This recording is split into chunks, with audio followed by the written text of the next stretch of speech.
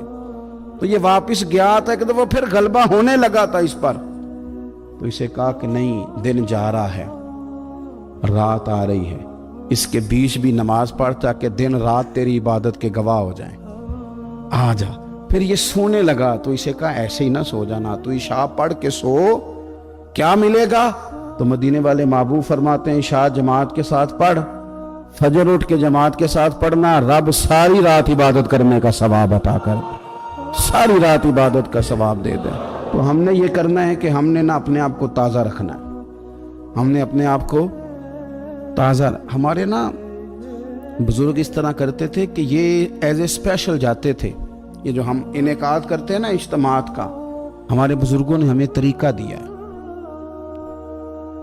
کہ نصیحت لو۔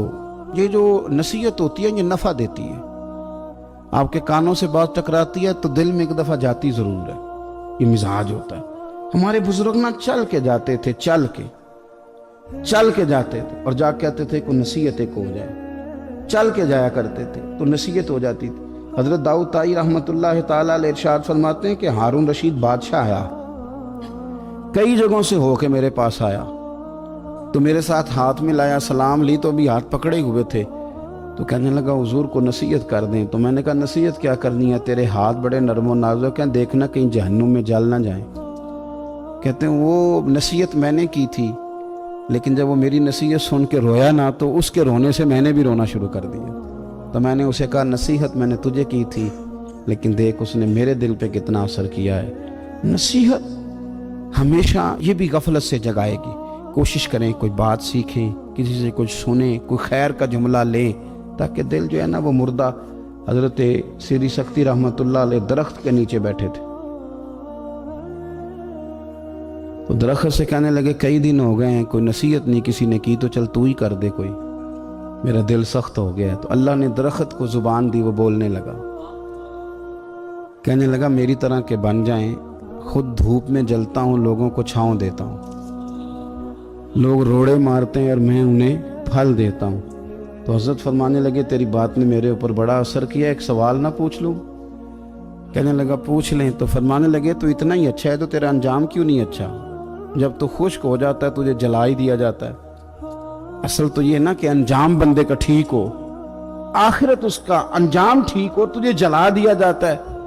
تو کہتے ہیں درخت کہنے لگا حضور آپ نے تو مجھے کہا تھا نصیحت کرنے کا، اب آپ نے مجھے شروع کر دی ہے، اور میری نبض پہ آپ نے ہاتھ رکھ لیا ہے، بڑا اچھا کیا مجھے آپ نصیحت کر رہے ہیں۔ کہنے لگا حضور میرے اندر بڑی خوبیاں ہیں پر ایک خامی ہے، جس وجہ سے میرا انجام ٹھیک نہیں ہوتا، میرے پاس استقامت کوئی نہیں، جدھر کی ہوا ہوتی ہے میں بھی ادھر کا ہی ہو جاتا ہوں۔ اگر کہیں استقامت ہوتی تو پھر میرا یہ انجام نہ ہوتا۔ استقامت اختیار کریں زندگی کے اندر، استقامت جو ہے وہ انسان کا انجام ٹھیک کرتی ہے۔ اللہ کے حضور دعا ہے مالک کریم ہماری حاضری کو قبول فرمائے، ہمارے حال پہ رحم فرمائے۔